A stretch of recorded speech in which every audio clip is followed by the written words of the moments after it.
as the rains of August 2011 fell over the city. Berlin, Germany hosted the World Peace Festival. The ageless, wise voice of the collective soul spoke its truth during those days. Here are some of the words.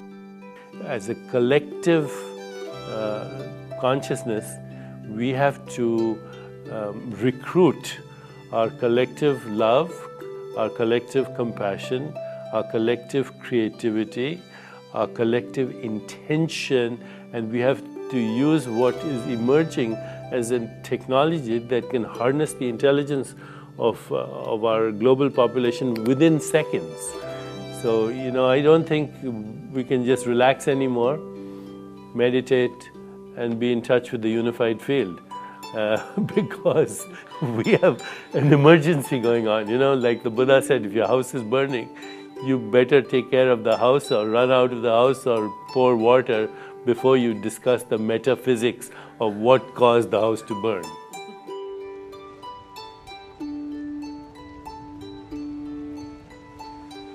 This is not your father's or your mother's peace movement anymore. This peace movement now is about creating a culture of peace, a peace where the family, the parenting is involved in peacemaking, the teacher is a peacemaker, the engineer, the farmer, that when they look for the new leaders of the peace movement, we'll say we're legion, because we're creating a culture from the ground up, a culture of peace.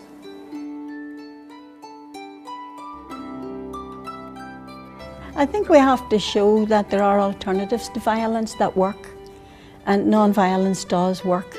With dialogue and negotiation, it does work. There are alternatives. And I think we also have to keep showing very clearly that by putting so much money into militarism, if we got even 10% out of that and put it into healthcare, education, dealing with the root symptoms of violence itself, that we can begin to really make a vast difference.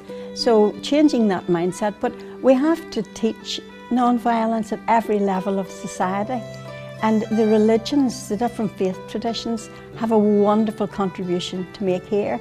Because if you look at the leaders of all those churches, the founders, I come from the Christian tradition. Jesus was totally non-violent. Jesus was a pacifist.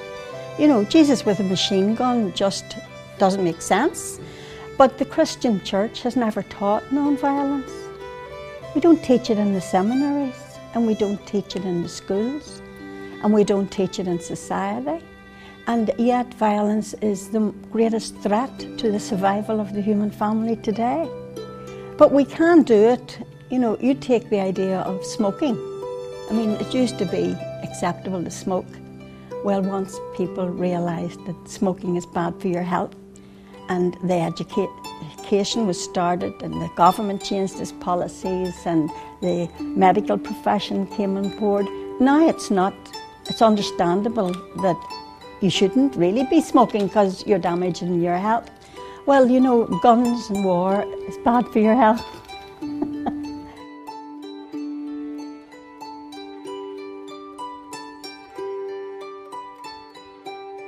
I think it has to start with the individual. We all have to transform ourselves. And once we transform ourselves, we pass it on to our children, to our friends, our circles, and from there it just grows and ripples, and eventually society will change. We always look for quick fixes, and we think that the government has to bring peace. The government has a limited capacity. They can bring peace in terms of ending a war or something, but not the peace that would be meaningful to all of us. That peace can only be created one brick at a time by each individual. And my grandfather used to say that peacemakers are like farmers. They go out, like the farmer goes out into the field and plants seeds and hopes and prays that he'll get a good crop from there. So in the same way, the peacemakers must just go out and plant seeds in the minds of people. and hope and pray that one day you get a good crop and everybody becomes peaceful. These essential truths of our time were presented by the producers of Globalized Soul, the featured film of the 2011 UN International Day of Peace, broadcast on Peace Day TV.